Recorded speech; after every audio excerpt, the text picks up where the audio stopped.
بحرین، عربستان سعودی، امارات متحده عرب و مصر صبح دوشنبه 5 ایون یکی پس از دیگر اعلام کردند که رابطه‌های دیپلماتی را با قطر قطع می‌کنند.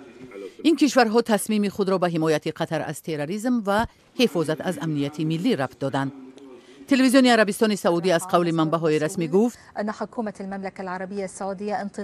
حکومت مملکت عربستان سعودی با استفاده از حق صاحب اختیاری که توسط قانون‌های بین‌المللی کفالت داده شده است و حمایت از منفعت‌های ملی در مقابل تروریسم و اکستریمیسم تصمیم گرفت که روابط دیپلماتی و کنسولی با قطر را قطع نموده تمام رفت و آمد زمینی، آبی و هوایی با این کشور را متوقف می‌کند.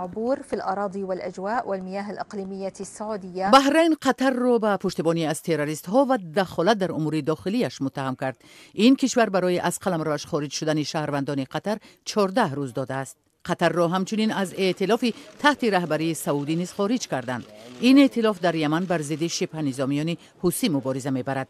چند روز قبل نشانه‌های بروز تنش در بین کشورهای عربی و قطر در پی یک اظهارات منسوب به شیخ تمیم بن حمد آل ثانی به مشاهده رسید.